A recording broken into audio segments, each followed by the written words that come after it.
strong.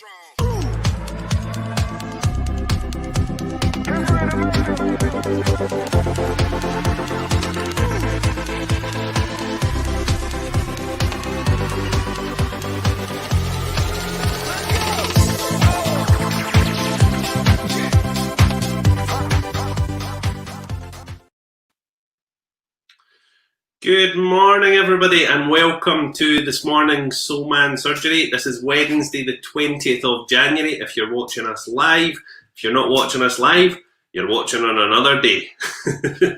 Today, I am very, very pleased to welcome James Hughes from James Hughes Coaching. And today, we are going to be speaking about all things mind and body. So, next person you're going to see is James on the screen. I will see you all in just 2 minutes or 30 seconds even. Be strong.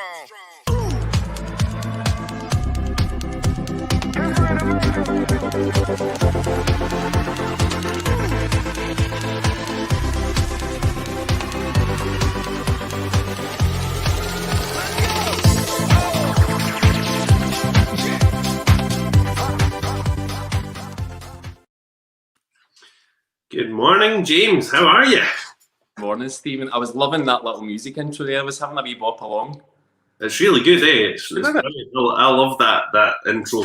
I was going to change it, and then I thought, nah, I'm not going to change it. I'm going to keep that. It's quite uplifting, which I think is what everybody needs right now. Absolutely. I was having a wee head bop. Wait. It's better than this morning. That's all I'm saying. So we're competing against this morning. Or Lorraine Kelly. Oh, hello, Lorraine. So, James, very, very nice to meet you. Thank you, and you. We've been chatting for the last 10, 15 minutes there, or 20 minutes or so, and we need to get on with the show, so to speak. So, James is here from James Hughes Coaching. That's James's business that he has set up. So, James, I'm going to ask you 11 questions before we get started, and these are just quick fire questions. I done the same with Kenny yesterday, all right? So you guys feel free to, I can't hear you. Don't be comparing the questions and answers now, it's no fair. Definitely not. So, are you ready for your quick fire questions? Bring it on. So James, when you're not working, what do you like to do in your spare time? Walk my dog and watch Netflix, no at the same time. Brilliant. What are you currently reading? I am currently reading it's an Ali Campbell book. It's an NLP, I forgot the name of it, but it's an NLP book. Ali Campbell, such a good guy. Oh, amazing. And I'm actually between a couple of audibles just now. So Ali Campbell, is it You Can Do It, I think it is, can't remember. And Oprah, The Pursuit of Happiness. Nice. I've not met Oprah, but I've met Ali Campbell a good few times, and he's such a nice guy in person as well. Really, really nice guy. Can I hear you? Sorry, Ali's actually my mentor. Oh, really? Oh, that's amazing. There you go. Fantastic. There's a link in itself. And he is from your side of your neck of the woods as well, isn't he, Ali? He is indeed, yes. Yeah, amazing. That's fantastic. Next question. That's the last question. What's the first concert that you attended? Oh, Stephen, I can't even believe I'm going to say this. It was Steps. Oh, that's ultimate cheese. It's good though. What is your favourite word? Listen. Listen. Listen, Stephen. If you ask Kenny when I'm wanting something done, I go, listen, Kenny. Kenny, listen. He's like, listen, James, listen. So yeah, listen. It's quite a controlling word, that, isn't it? Listen. Listen. That's amazing. Your next question is, what was your first job?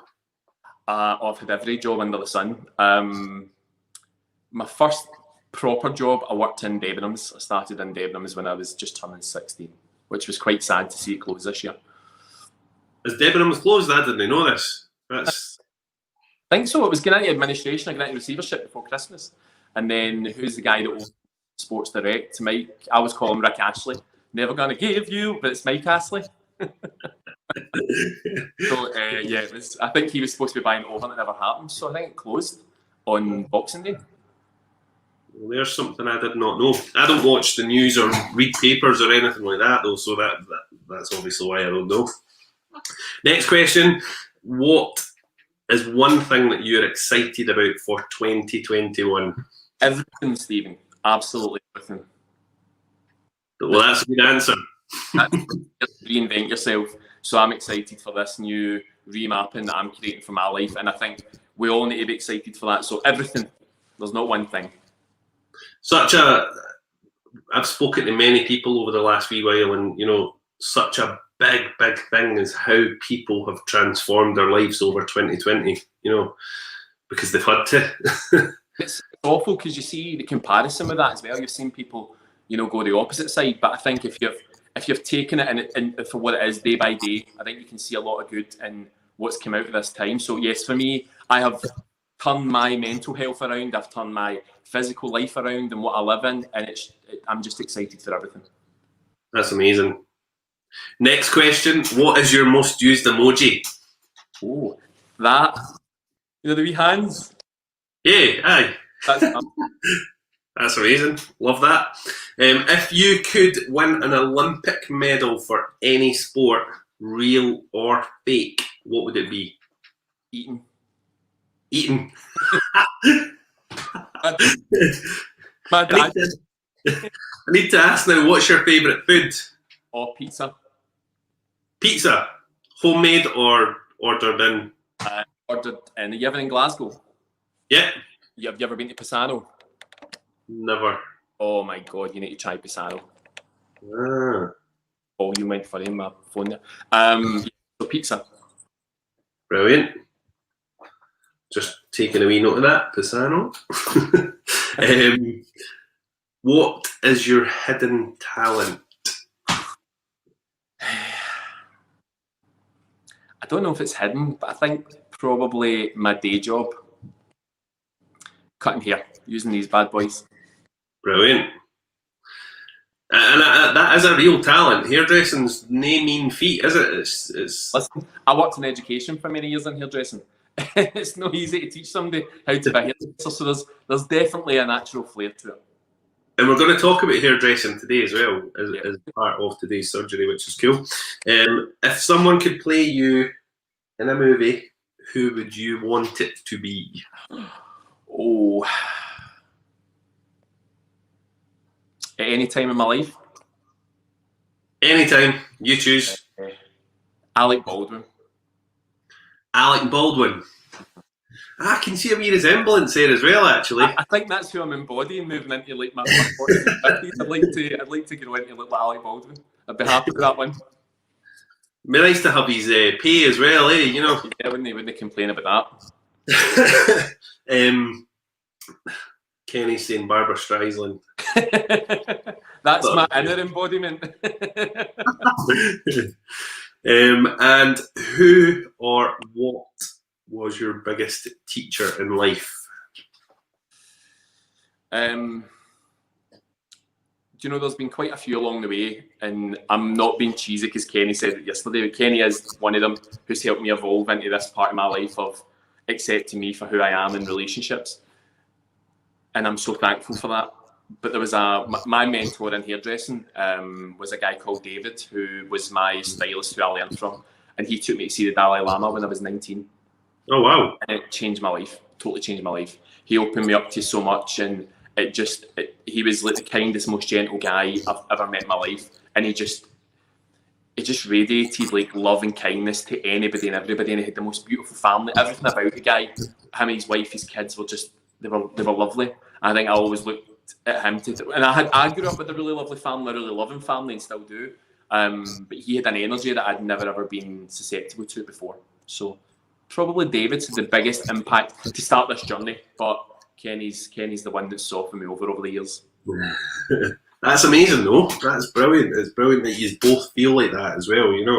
If anybody's watching this as well, Kenny, who was on yesterday, is James's partner. So just in case you're all sitting there thinking, who's this Kenny guy keeps talking about? So we're going to get right on and we're going to talk about what you do. Okay. And first of all, I think we'll go for NLP. Yeah. Happy with that? Point, yeah. No, you know what? We'll go for hairdressing first. Okay. So, you spoke about hairdressing a minute ago, and I know from speaking to you earlier that you've been a hairdresser for 18 years. Yeah. And we were having a wee giggle about that as well, just saying, you know, how hairdressers, they are most definitely the counsellors of society, the unqualified counsellors of society. So what's your take on that? I think you're absolutely right in terms of what hairdressers give is more than just cutting hair. You know, when I'm training with the guys, I always say, what do you do in your job? And what your job is are two very different things. And I think we all can ask ourselves that question generally. And it's like, you know, what's the service that you provide? And I don't just mean you give them a tea and coffee and you give them a magazine and you create a nice environment and you fit in with their ecology and all of that kind of stuff. It's more about, what do you do in your job? Well, your job is to make people look and feel fantastic. And I think the feel fantastic part is at times probably more relevant than the look fantastic. You know, people, for me, I've had clientele base for 18 years. You know, I'm fully booked 8 weeks in advance, and it's all my regulars who I feel so utterly blessed. Because I don't think I'm going into my work. I go into my work to see my pals. And, you know, you said that earlier on about your work. You bring your pals in, and I've got 250 pals that I see every 8 weeks. You know, it's great. But the connection that I have, that's what's great. The cutting hair part comes second nature to me now. And yeah, of course, I still challenge myself creatively. I'm constantly learning and constantly evolving with it and still love my craft. But the connection and the relationship and the conversation is really what triggers me. In fact, poor Kenny, last year, when we went into the first lockdown, Stephen, I thought I was going to explode. And it wasn't because I was missing cutting hair. It was because I just had to speak to people. You know, I was like all of a sudden going from speaking for 10, 12, 14 hours a day to having nothing to say. And if Kenny was doing all his online stuff, I was like, I need to talk to people. So I turned to Instagram, and I've got a wee home account that I do, and I started doing all my chatting and talking on that, and it was great. And you know, that grew, and I felt that gave me something back as well, because that was kind of my therapy during lockdown. Talking's a big thing though, you know, especially when you're a really social person, and it's so hard not to, or to feel like you can't talk. And talking is, I think, vitally important. I think that listening element is far, far, far more beneficial to us all. I think everybody in life, we need to stop and listen. And it's, you know, the other night I was watching the David Attenborough on BBC. Have you seen it? The new one? He's like 5. I've not watched it, but I watched his interview, which was really good. Oh man, see, at the end of it, it's like, and that was what I says. Why does the world not listen to this man? Why are we hearing him, but we're not listening to him? And I think that's what we all need to do. We need to stop and listen a wee bit more. And for anybody on here who's a hairdresser, anybody who thinks they want to be a hairdresser, I think that's probably the biggest information that I would give to anybody. You don't need to be the best at what you do. Just be the best person that you can be and listen. I think that's really an important skill that we all need to take away from anything in life. Listening, I think, is one of the biggest skills, and it's one of the people want to fill silence with words, and actually you didn't need to fill silence with words at all, do you? Hold that space and enjoy it. You know, that space is a beautiful place to sit in, and that's taken me a long time to realise that, because I am a talker. You know, you and I think could probably banter and shout over one another all day, but it's knowing when to hold the space. It's knowing when to sit back and just take in how you're feeling in that moment as well. And actually, your thoughts and what you react and reply to are sometimes not your words. They're sometimes impressions of what everyone else has put upon you.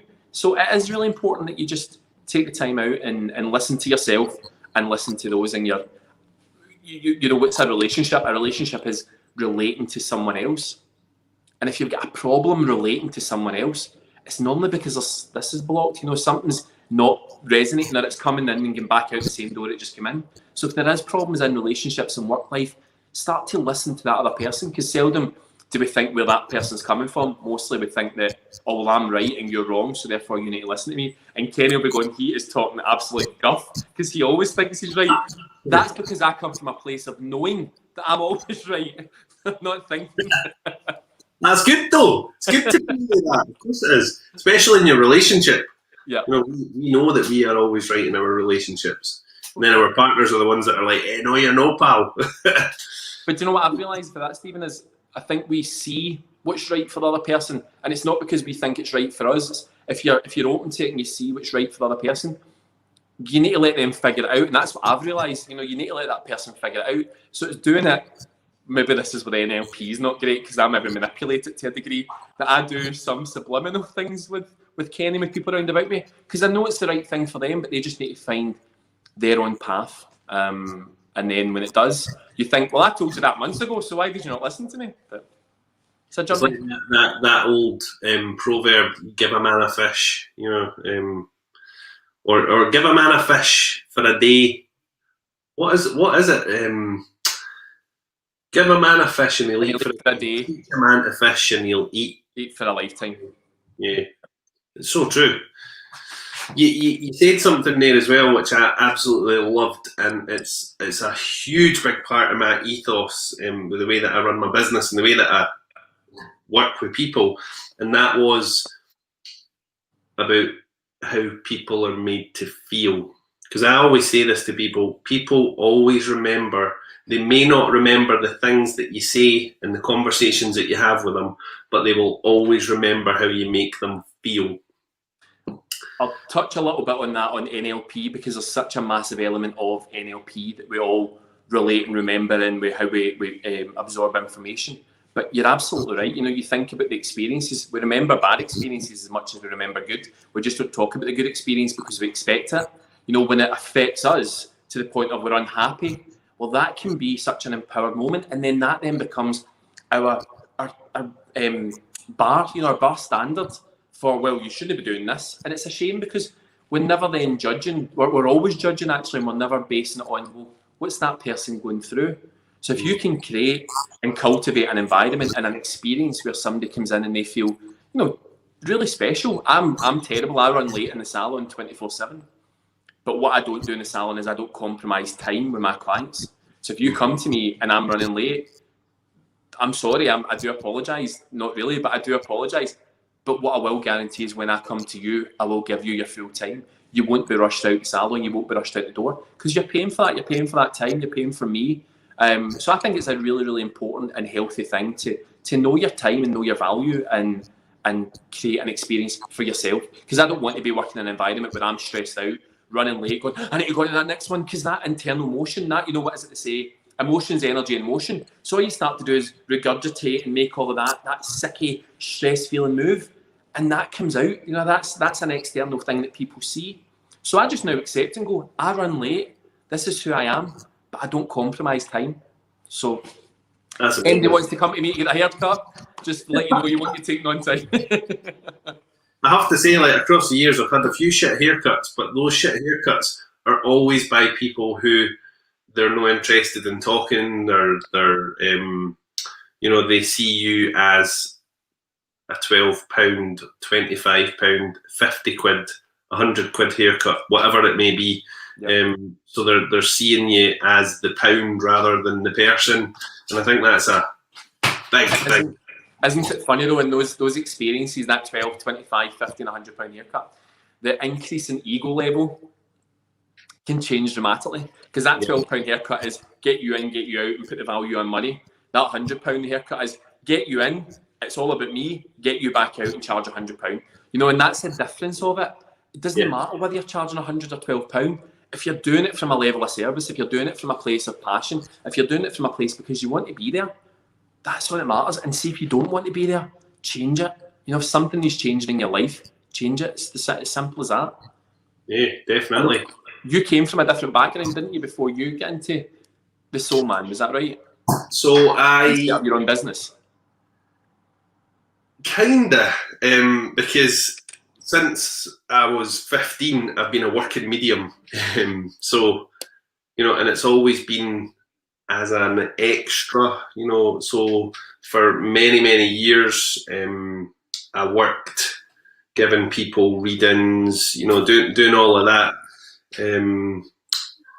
and I was a personnel manager. I trained as a chef, so trained as a chef and then specialised as a pastry chef.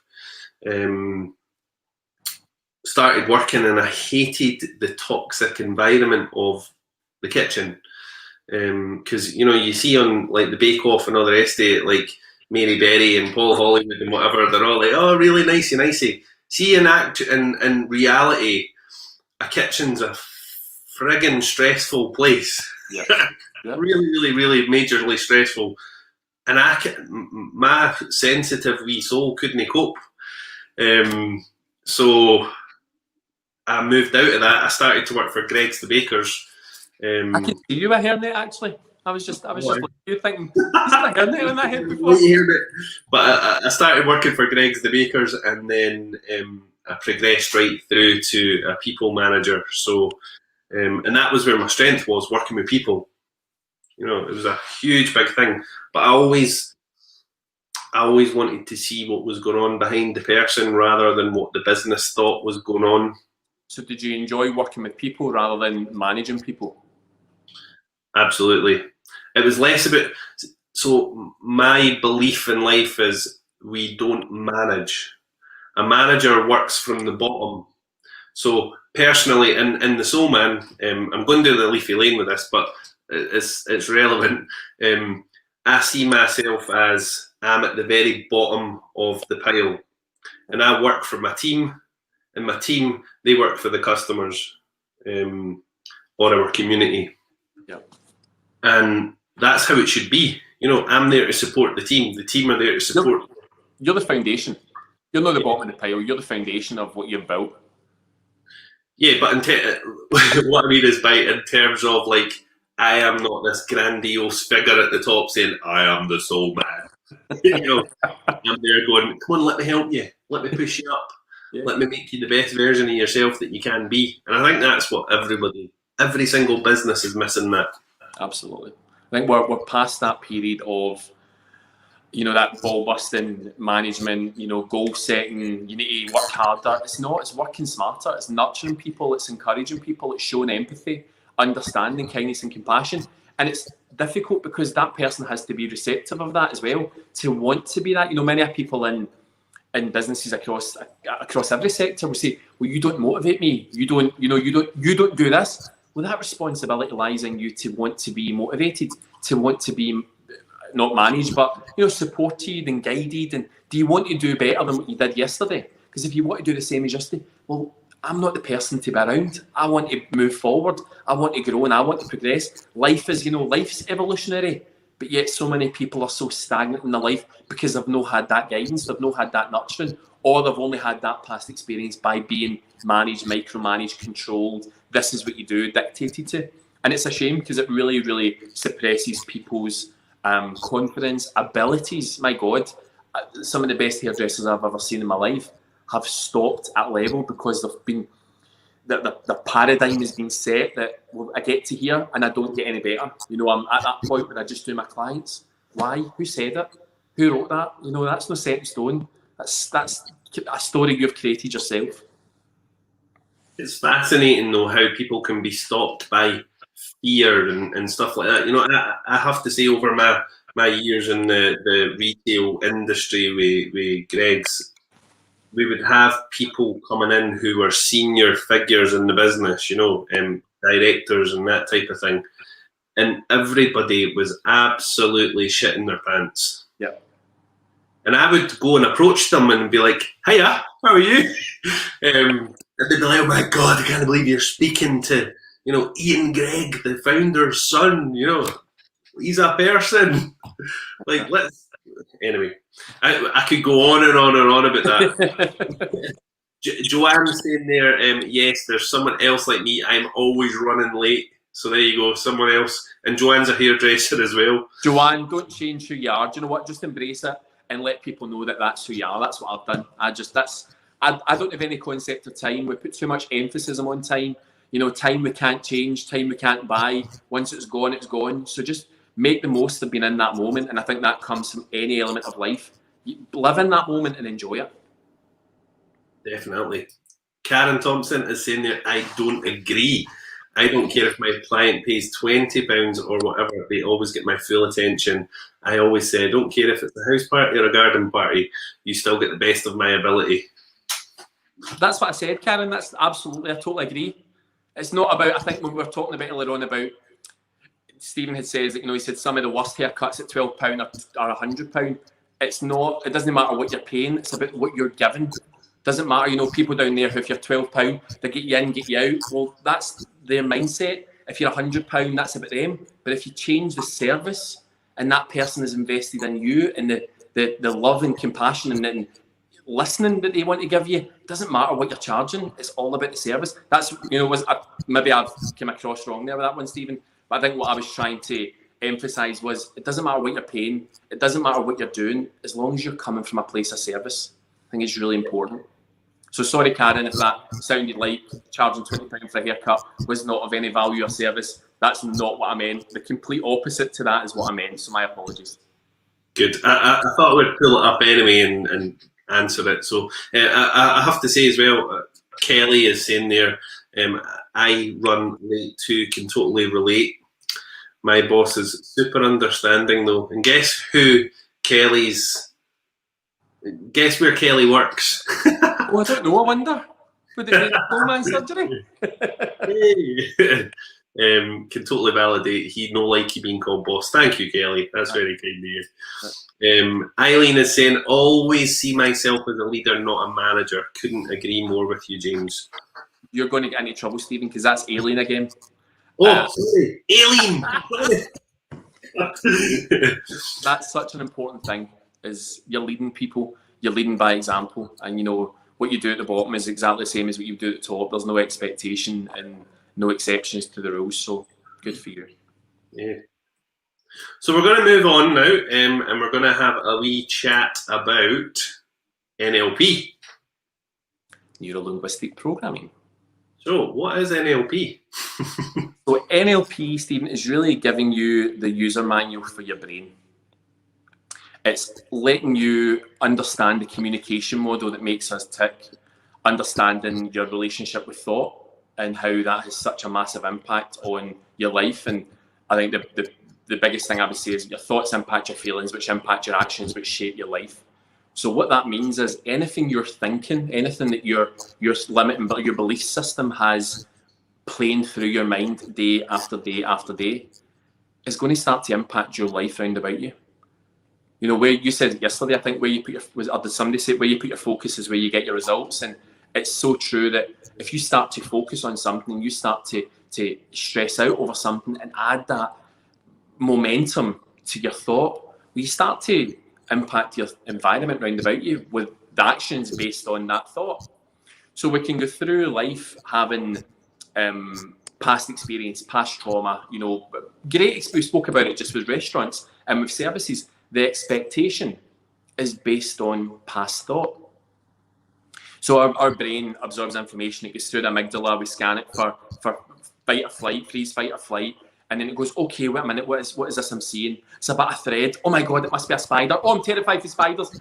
Act irrationally. But it wasn't. It was just your brain told you that it was kind of like that moment when, and that's all it is. So NLP allows you to gain control back of your thoughts. Understand that thoughts are just thoughts. Thoughts come and go. And we've no way of predicting what our next thought is. We can't say, oh, see in 5 minutes, I'm going to think about this. Because thought just comes. And like thought coming, it just goes. I'd seen a great wee cartoon, John. And it was like, I'm the DJ of your mind. And today I'm going to play a song by anxiety, one by stress. And I'm going to play it all day, every day, uninterrupted hits. And I thought, that is so true. That's your mind. Your mind is a DJ playing the same continuum tunes over and over and over. We've got over 2 million thoughts a day, right? And 95% of those thoughts are normally have no value to your life. But it's when you sit back and what we said earlier on about holding that space, sit in that space of quietness, of stillness, and listen for no thought, but intuition. Listen for that inner knowing. That's the difference between thought and knowing. Thought makes you act irrationally. Thought's created by your subconscious to do one thing, which is to keep you safe. But by keeping you safe, sometimes it creates bad behaviours. And then those bad behaviours, again, like I said, start to shape the world round about you. So even actually talking about hairdressing, that thought of I'm running late, my client's going to complain, my client's going to moan, has a high anxiety, has you living in chest breath, is engaging that sympathetic nervous system, has you on fight or flight. So you go into that next client with the expectation that they're going to complain, and then straight away they go, oh, hi James, how you doing? Oh, don't worry about it, I know you're always late.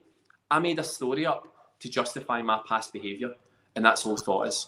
So it's changing that relationship with thought, and it's very powerful, very quick. It gets you unstuck in no time at all. So it's great for kind of anything that works in a state. So if you're stressed, if you're anxious, if you're worried, anything like that, NLP really helps just to diminish those states.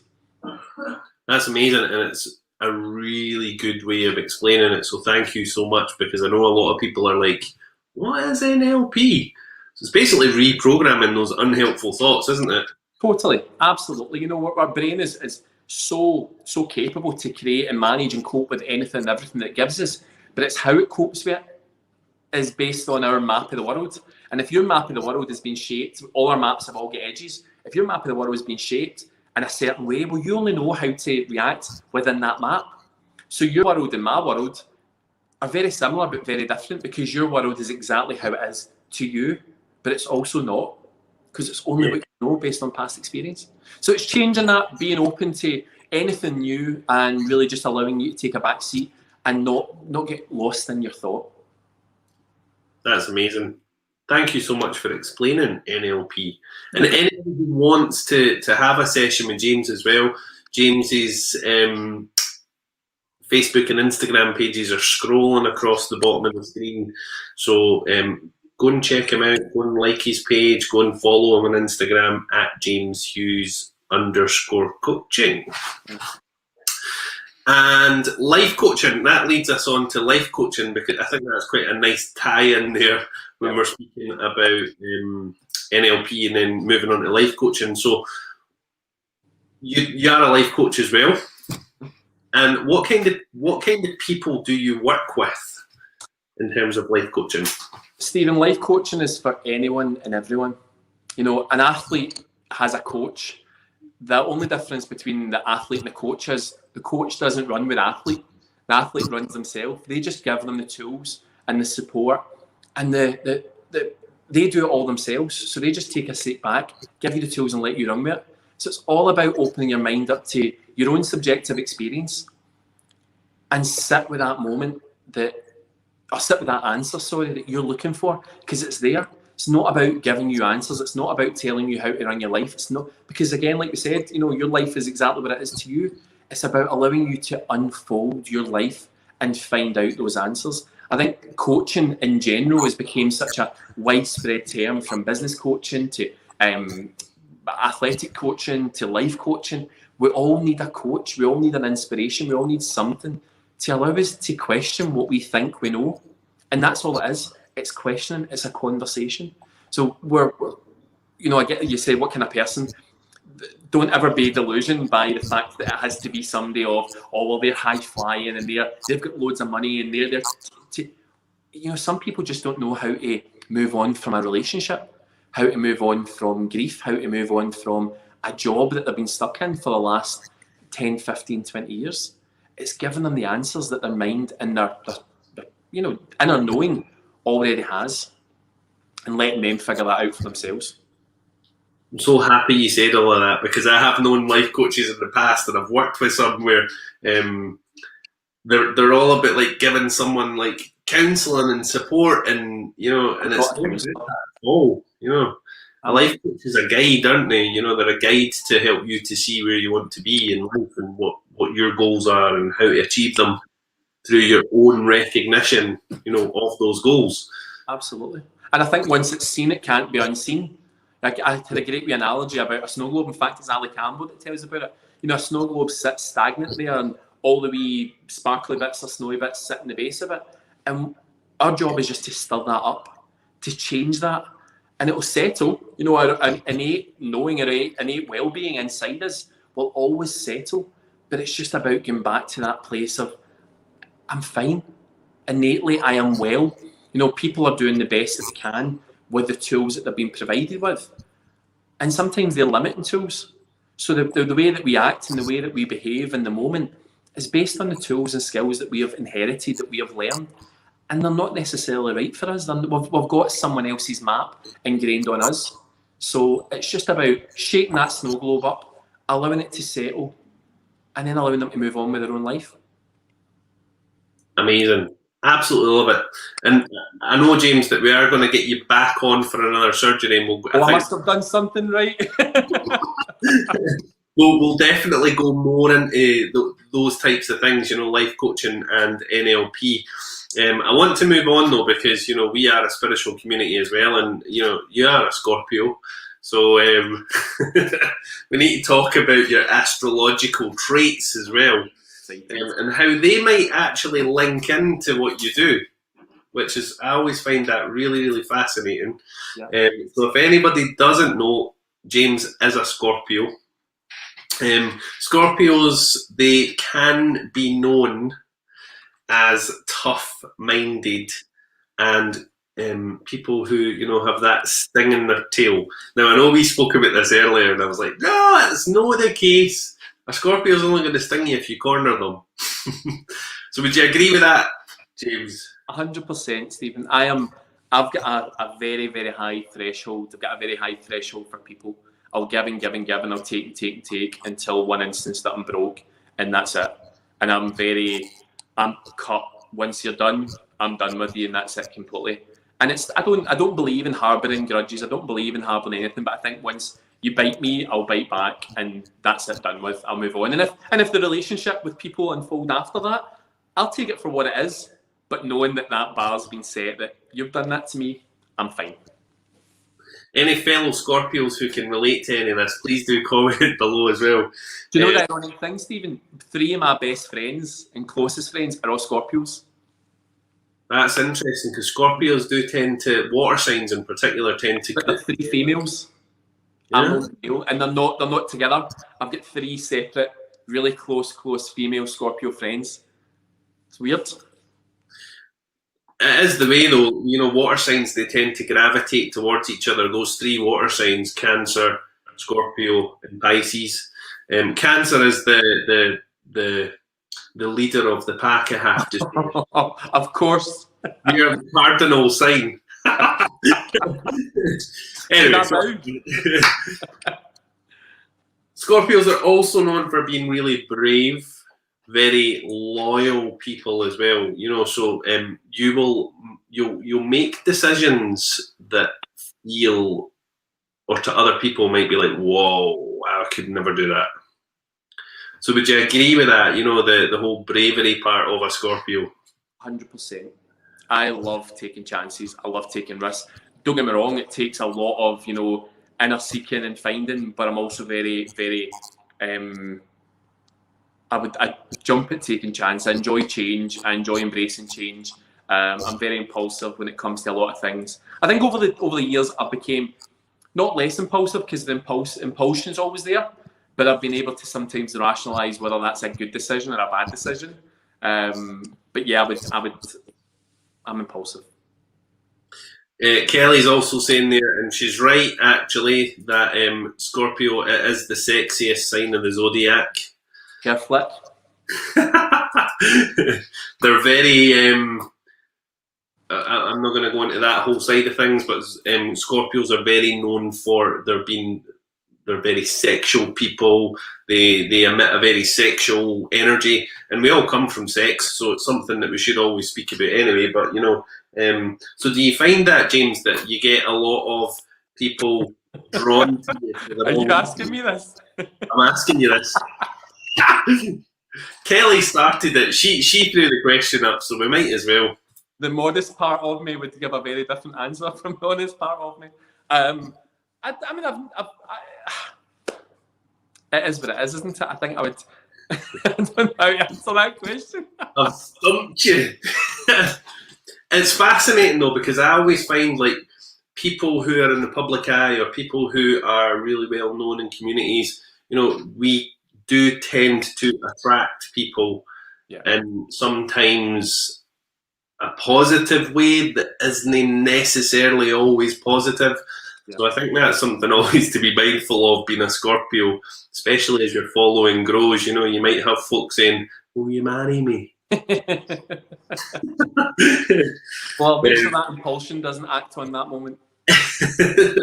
In saying that, though, Scorpios are also known for being loyal and honest people. They always tell the truth. There was two elements that I was going to put into that when you said about people messaging or contacting you. I think the most important thing with anything in life, with people, the communication relationship, is honesty and loyalty. You know, and I think certainly when I'm in a relationship, and that's with friends as well. I have been known, I think, in the past, maybe with relationships, friendships, to flip-flop. But I don't have a lot of expectation of people. I don't hold people to expectations that they owe anything to me or they give anything to me. So my expectation from people is that they're in my life when they need to be in my life, or they're in my life when I need them to be in my life. And that scale should never tip. You know, that should always be balancing out. So if they come and go, the ebb and flow of life, you know, they come back at some point. And my closest friend lives in London. I see her maybe once, twice a year. I don't phone her every day. I don't phone her every week. I don't even phone her every month sometimes. But when we speak, the relationship is back to where it was when we first met at my first job in Debenhams when I was 16. So, you know, that balance has never changed because we have no expectation for each other. And there's always honesty, there's always loyalty, and there's always communication. That's the best kind of friend as well. I've got many friends where, you know, we can just pick up where we left off. Yeah. You know, I didn't want a friend in my pocket messaging me every day. That's my idea of hell. You know, and I do apologise for asking such a direct question as well. You're like, do people actually come in? You know, but it is one of the traits of Scorpio. You know, you will attract people whether you like it or not. And usually Scorpio, they don't see it. You know, so you'll have this following of people who are like, "I love you," and you don't eat. You're totally blissfully unaware because you're so focused on, you know, the relationships that you have already with people. Yeah. And again, I'm not talking romantically. I mean, you know, friendships. You know, everybody will want to be a Scorpio's friend. Everybody will want to be around a Scorpio person. Also, very, very ambitious people as well. So would you say you're ambitious too? Would you say that links in beautifully?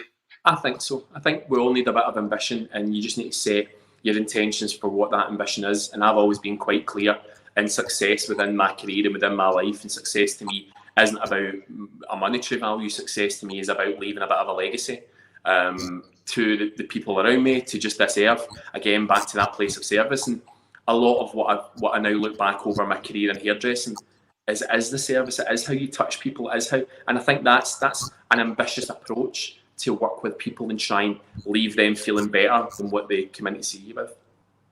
But in life in general, I think I'm quite ambitious as well. Amazing. It's something that we're definitely known for at the Soul Man and Friends. We have on the main beam of our shop. We've painted all of the shop all black. It's been like that for a long time, and there's quotes all over the wall. But on the main beam of the shop, we've got this our shop's motto, I suppose, if you like, and that is "Come in a stranger and return as a friend." Love it. And it's very, very, very true. I think it's always how you're leaving people feeling, isn't it? So, also as well, I'm going to nip back to a couple of the more negative traits of I suppose they're not negative, but they could be perceived as more negative, and that would be that they can be quite jealous people and also very stubborn. I'm very stubborn. Very, very stubborn. I don't actually have a jealous bone in my body, Stephen. It's something that has always been quite an elusive trait with a Scorpio for me, because I've never really been jealous. I've looked at others and thought, well, I wish I was that, but never wanted to take anything from that person. I'm not jealous in a relationship either. I've never really been jealous in a relationship much. There's insecurity there. Jealous. Fascinating that you say that, because one of two of the traits that with a Cancerian person as well is they can be jealous and stubborn, And I've never related to that either because, you know, like with my friendships and my relationship, I am not a jealous person. Mm-hmm. My wife says to me, she's like, do you know, because she gets attention when we're out and things, you know, people will speak to her and she's like, does it not make you jealous? And I'm like, no. Like, I'm flattered that they think that you're what to talk to, you know, it's crazy. There's a bit of inner contentment within yourself to know that you've got the worthiness of that person. And I suppose if you're in that relationship and you're feeling jealous, it's maybe the wrong relationship as well. You know, there's something there that's not making you feel, I suppose, grounded in that relationship. So yeah, I think that just goes to show though that, you know, our astrology is not definitive. You know, it doesn't define us. So you can't say, you know, I suppose it's quite a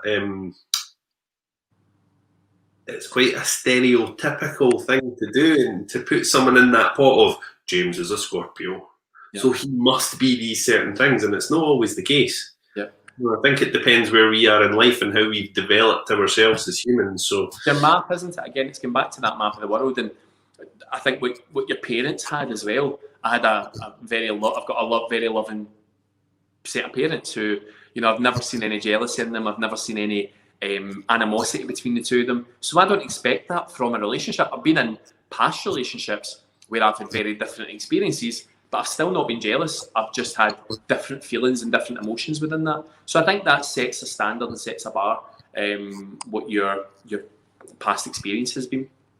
Yeah, absolutely. And again, NLP can help with that because we can reprogram those things that we've always thought. Jealousy's a state. That's it. Jealousy's a state, and that's what NLP I think is the most important thing.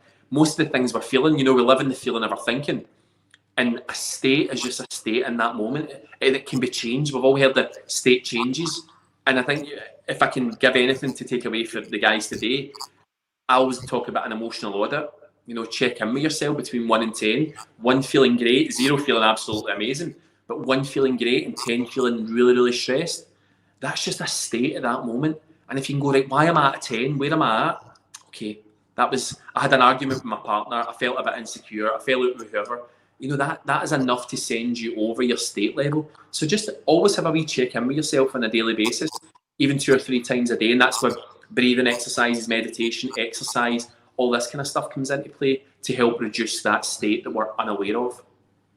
I think you've been scraping the inside of my mind because this is what I speak about all the time. It's crazy. Really? Yeah, absolutely. And Kelly will tell you that, you know, I'll always say, like, put yourself on that scale between 0 and 10. And equally, all our followers will tell you that as well. So amazing. Stephen, can I say something? Stephen, you first done your wee video that you done this morning and you spoke about somebody who'd inspired you and how 2 people had spoke to you about this person. It turned out it was Kenny. See, when I seen your page that day, I was like, I'm going to work with him. I'm going to do something with him. I'm going to have a connection with that guy. And that's amazing. I just knew. I don't know. And I'm not. Well, actually, I can be quite spiritual. I can talk about that. But there was just an energetic connection. I knew that he thinks the same as me. That's brilliant. That's how it should be, though. You know, we should pay attention to the energetic connections that we feel from people, you know, and act on them. You know, good. There's Kelly saying, balanced, divine, masculine chats. Absolutely amazing. Love it, Kelly. That's what we're all about. Karen is saying, I often say I am not jealous, but sometimes envious of someone or something. Yeah. I think that's a fair comment. I think, you know, being envious of something, it's maybe looking at what's your shortcomings and how can you change. You know, everything, we live in a limitless potentiality. And everything's achievable to everybody. It's just putting your focus and your intention of what you want, what is important to you. I think this is what we don't know. You know, we all say, oh, it's important. Well, I want money. Okay, well, what level of money? Do you want to be rich and successful? Do you want to have a car? Do you want to have a big house? Do you want to have a business? Because success to everybody is different. So actually, maybe that being envious of somebody is quite a good awareness within yourself to go, well, what am I envious of? Is it because I don't have that car? Or actually, I'm just not appreciating what I've got around me. You know, maybe that's a catalyst for change. So maybe envious is maybe a good word to think about. Is that the catalyst for change that I need to make me reflect and think about what I've got in life? That's amazing. That's a really good way of thinking about it as well. It's about thinking, let's reflect. We need to flip everything, Stephen. I think absolutely everything in life, we need to flip it.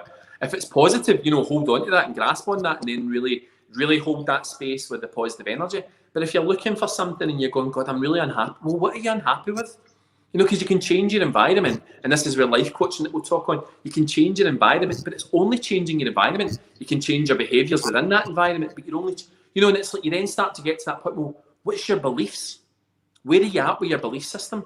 Because that's when you change up there, everything else changes. Everything changes. It has to, because how you act and how you believe and how you engage in all of that is different. And your beliefs are only a reflection on your past experience. So if you can change the thought system and understand that that's a relationship with thought, and understand that that belief system isn't yours, and then change your overall belief system, your beliefs and values of life, something that you hold greater to be than you, because that's where we're all at. We're all at a point, I think, where we're the biggest thing in our lives, and it's not, we're, what you spoke about with your work, you're at the base level, and you're supporting everything else. Well, there's something far greater than us that guides us, and it's just whether we choose to accept that and we choose to acknowledge that. And call it what you want, mind, spirit, intuition, guide, whatever it may be, but something's there, and we just need to all stop and listen to it now more than ever. Yeah. Loving that. That was a very big aber. I know, I was radiating there with that. I heard it like the voice of God there. Aber. That wasn't me, it spoke through me. See, he's channeling now as well. How fantastic is that? So anybody watching as well, obviously James and I have been chatting for like 52 minutes, and we've not really given anybody the space to ask questions. So anybody have any questions that they would like to ask James on anything that we've spoke about today? Please do. Stephen, I actually thought that was like 22 minutes. I can't believe that's 52 minutes. Quickest hour of the day. And I always say time, it's relative, isn't it? So, if you're having fun, then it passes quickly. Absolutely. If you're not enjoying yourself, it's like, whoa, come on. Isn't it? Here's the awkward part where we just you seen the weather of the day, James? Funnily enough, actually, we are raining here in Glasgow, right? But somebody posted on their Instagram this morning who's 10 minutes up the road from us, and it was a blanket thick with snow. Well, we've got loads of snow. Really, nothing. It's so wet here; it's unreal. Yeah, we're West Lothian. I live in Livingston, so we've got really heavy snow here. I'm right in the centre. I'm just right outside the centre of Glasgow, so we're too low. I think we very seldom get it. You could go 5 minutes over the bridge, and it's white with snow. But here, So, got a couple of questions for you, James. So, Nicola Henderson is asking, James, what's your biggest learning? Oh my God, she knows this because a penny dropped to me, Stephen, recently. A big penny, and I was in the house myself, and it was like an aha moment that I just screamed out. And the way I see if I can get this verbatim, it was,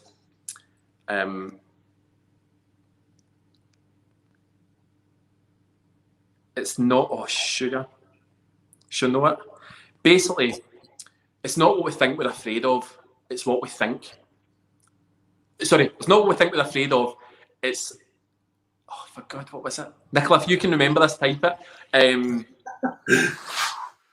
Damn. And basically, it was what we think we're afraid of is not what we think. It's what we think is what we're afraid of. So not the thing itself, if that makes sense. Not at all. Right, so how can I explain it? So the thing that we think we're afraid of, it's not actually that thing. It's the thinking behind the thing. Yeah, that was it. And it was like, oh my God, that is how to explain the thought. That's how to explain all of this that goes on in our mind all the time. We make the situations, we make the scenarios, we're afraid of what we think. There we go. Thank you, Nicola. That's exactly it. That was my biggest learning recently, that the only thing that holds us back is that. It's not what we think we're afraid of, it's what we think. That is, I'm borrowing that with love. That's so good. I love that.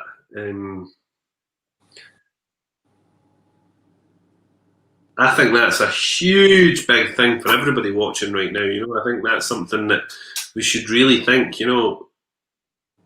It's what we think that we're afraid of. It's not what we think.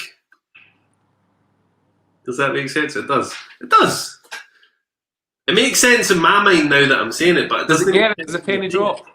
What I'll do is I'll put it in the comments here word for word so people can understand it and they can reflect back to what it was. Next question, Kelly. First question is James taking applications for friends. Always, Kelly. Always. Iona, what would you say is a good checklist for self-improvement? Iona, I think the biggest thing that I've said earlier on was the emotional audit. I think if you can check in with yourself, that's the checklist you need. Check in with yourself and see how you're feeling. See how you're feeling at different times of the day. I always give away an analogy of, Stephen, you and I could have exactly the same day in a parallel world, right? You wake up, you're a level 1. I wake up, I'm a level 4 or 5. You get up, you're running late. That takes you maybe to a 1.5. Takes me to a 4.5. Then you can't find your keys. Then you miss your bus. Then you get to your work and your first client's cancelled on you. Then one of your colleagues phones in sick. That's maybe taking you to a 4 when I started. So you're going, oh, fuck, that's it. Oh, right, okay, I need to do this. That's taking me to a 9. I'm almost at the point of an emotional breakdown, but I've no checked in at that point. I'm at the point of pushing me over the brink.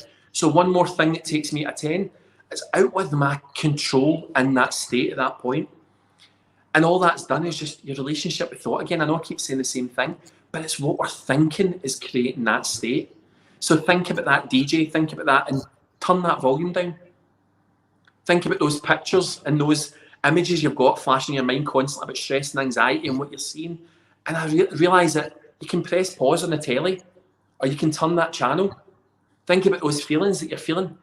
Get rid of them. It's just a connection that you're making. It's just a story that you're making up to justify how you're feeling or how your actions are at that point. So I think your emotional audit is so important. It's interesting because we're speaking about this on Mondays and Fridays with Susan Watson as well, who does quite a lot of similar stuff to you, James, but she always talks about dialing down your emotions, dialing down stress, and it's exactly the same thing. It's just delivered in a different way with you, so I love that. I think you and Susan would get on brilliantly well as well. We'll arrange that. We'll squidge you two together. We have got Karen as well, just saying there, I think the way this hour has gone by, all the questions are answered. You have both been amazing. I have really enjoyed this very relaxed, cheery conversation and feel more engaged in my thoughts and my feelings. Karen, that's amazing. Thank you so much, Karen. That's beautiful. That's really lovely. And you know, what a great way for all of us to start our day, because I know right now I feel on top of the earth. You know, I feel so connected to this just now. And actually, if anything, see, when you have these feelings, these are just the wee symbols of going, do you know what, I'm on the right path, or I'm listening to the right things, or I'm engaging with the right people. And then see, when something works, do it again. Do that again. See if it doesn't work. See if it doesn't make you feel that way. Bin it.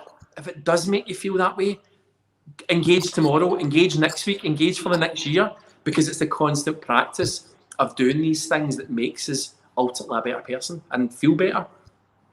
Not a better person, that's nonsense, because we're all amazing people. A better version of from where you're at just now. Yeah, absolutely. Lisa's saying there, it's not the thing we're afraid of, it's what we think. That's it. That's it. Yeah. I was caught up in my words earlier on, Lisa. I love it. Absolutely light bulb moment from Kelly. Teresa is saying, you give it that power. Absolutely, Teresa, you do. And Lisa is asking if you do online hypnotherapy, which we've actually not spoke about today, but you do it. We do it, yes. Hypnotherapy, life coaching, and NLP. Brilliant. So that is us. We're 10:30. I could go on and chat to you for another hour, James. Can I just extend it? I would love to, but everybody will be like, oh, this is so much. He says it's an hour and he's like, way after. So we can continue to chat after. I get we can continue to chat just for a few minutes afterwards, James, so do stay there. Just so everybody is aware, did my connection break a wee bit there? No, it's okay. You hear me okay? Cool. Yeah, so just so everybody's aware, this evening, sorry, this evening we have got our Soul Man Surgery bonus edition, and that is with the lovely Gina Veriker from Confident and You. And Gina will be on today, and she'll be speaking about how you present yourself online and how your online presence is. Some really good hints and tips and methods in which you can present yourself better on Zoom, online, that type of thing. Things like lighting tips, things like, your background. So you see James and I sitting here with a nice plant behind us. Some folk have got their clothes horse and their whitewashing hanging on it, and crazy things going on. So Gina's going to be giving you lots of hints and tips and best practices with that. And that's a wee special bonus session tonight at 7 o'clock. So if you do have time tonight, do jump on. It's always inspiring here in the Soul Man Surgeries. We always have really lovely people, and you always walk away from it feeling quite uplifted, I hope. So away back to your homeschooling now, guys, and thank you so much for your visit today, James. Thank you for having me. Definitely see you again. I'm sure that they won't let me not have you on. My phone's been going mad as I've been sitting here with messages. Who is this guy? Oh, wow, that's nice. Really good. So thank you, everybody, and I will see you guys all this evening at 7 o'clock, and also tomorrow morning at 9:30 if you're not catching tonight's. Thank you. Bye, James. Bye, guys. Thank you. Be strong.